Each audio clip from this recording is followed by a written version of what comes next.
আসসালামু আলাইকুম, আমি আরিফ হোসেন। আমি এখন আছি পশ্চিমবঙ্গের রাজ্যে মুর্শিদাবাদের লালবাগ জেলা। নবাবদের আমলে তৈরি স্থাপত্যগুলির মধ্যে উজ্জ্বল প্রতিফলন হলো এই হাজার দুয়ারি। এই হাজার দুয়ারি আমি বছরের একদম প্রথম দিনে চলে এসেছি একদম নতুন কিছু আপনাদের সামনে উপস্থাপন করার জন্য। আমি পুরো হাজার দুয়ারিটা ঘুরে দেখাবো। এই হাজার দুয়ারিতে 1000টা গেট আছে, তার মধ্যে আমরা জানি 900টাই ডুপ্লিকেট, 100টা হচ্ছে অরিজিনাল। এই 900টা ডুপ্লিকেট কেন, তার ইতিহাস এবং চারিদিকে ঘুরে আপনাদের নতুন বছরে নতুন কিছু দেওয়ার চেষ্টা করবো। শেষ পর্যন্ত অবশ্যই থাকো, আর যারা ভিডিওটি নতুন আছে অবশ্যই সাবস্ক্রাইব করে পাশে থাকো। সবাইকে পুরো ভিডিও দেখার জন্য অনুরোধ রইল। 17 শতাব্দী থেকে ইংরেজ শাসনের আগে পর্যন্ত বাংলা, বিহার ও ওড়িশার রাজধানী ছিল মুর্শিদাবাদ শহর। আর এই মুর্শিদাবাদ শহরে অবস্থিত হাজারদুয়ারি রাজপ্রাসাদ। একজন গাইডের কাছ থেকে আমরা এখন এখানকার ইতিহাস শুনবো। ওই মাঠের মাঝখানে একটি কামান পড়ে আছে, দেখতে পাচ্ছেন, দূর থেকে দেখা যাচ্ছে। কামানটির নাম হচ্ছে বাচ্চাবলী কামান। বাচ্চাবলী কামান কেন বলা হয়? আজ থেকে 200 বছর আগে এই বিল্ডিংটি নির্মাণ করার টাইমে প্রচুর সাদা বালি লাগে। এই সাদা বালি তোলবার টাইমে এই কামানটিকে পাওয়া যায়। কামানটিকে পাওয়ার পরে পরিষ্কার করে একবারই টেস্ট করা হয়। টেস্ট করাকালীন বিভৎস আওয়াজে যারা গর্ভবতী মা বোনরা থাকেন গর্ভতে পাত হয়, যারা বয়স্ক বাচ্চা ছেলে থাকেন শব্দতে কান মুখ থেকে রক্ত উঠে মারা যান। তার জন্য নবাবের শিল করে নাম দিয়েছে বাচ্চাওয়ালি কামান এবং বাচ্চাওয়ালি তোপ।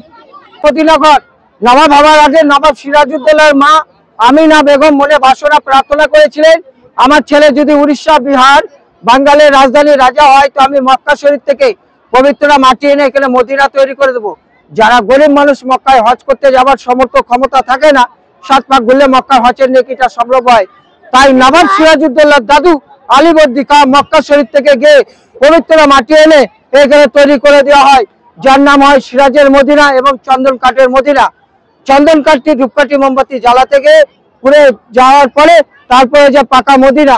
এই যে যা জিনিসগুলো দেখছেন এবং দেখবেন নবাব সিরাজউদ্দৌলা মারা যাবার পরে সব, এটা কিন্তু নবাব সিরাজউদ্দৌলা জীবিত থাকাকালীন। এই যে বিল্ডিংটি দেখতে পাচ্ছেন এটা কিন্তু নবাব সিরাজউদ্দৌলা নয়। নবাব সিরাজউদ্দৌলা মারা যাবার 72 থেকে 80 বছর পর এটা হচ্ছে British court, British parliament, Orissa, Bihar, বাঙ্গালের রাজধানী। সামনে মডেলটা দেখুন, রাজভবন, ইঞ্জিনিয়ার কলেজ, ভিক্টোরিয়া। বাড়ির ভিতরে রয়েছে 1000খানা দরজা, 900টা অরিজিনাল, 100টা ফলস। হাজারদুয়ারিতে প্রবেশে অনলাইন টিকিট করা হয়েছে 20 টাকা এবং অফলাইনে টিকিট মাত্র 25 টাকা। এই প্রাসাদ ইউরোপীয় ধাঁচে বানানো। এটি ভাগীরথী নদীর তীরে অবস্থিত। 3 তলায় বেগম ও নবাবদের থাকার ঘর, 2 তলায় দরবার ঘর, পাঠাগার, অতিথিশালা এবং 1 তলায় নানা অফিস ঘর ও গাড়ি রাখার জায়গা ছিল। ভিতরে ক্যামেরা করার কোনো পারমিশন না থাকায় আমি আপনাদের ভিতরের কোনো কিছু দেখাতে পারলাম না।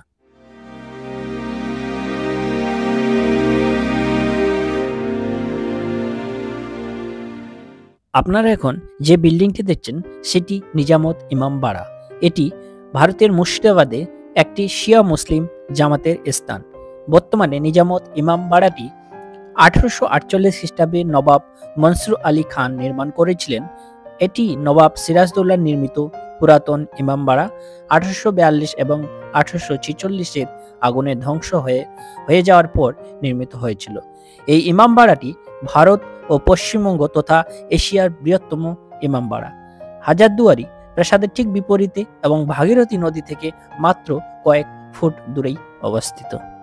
ভিডিওটি যদি ভালো লাগে অবশ্যই লাইক, কমেন্ট এন্ড সাবস্ক্রাইব করে পাশে থাকবেন। পরবর্তী ভিডিও নোটিফিকেশন খুব সহজে আপনারা পেয়ে যাবেন।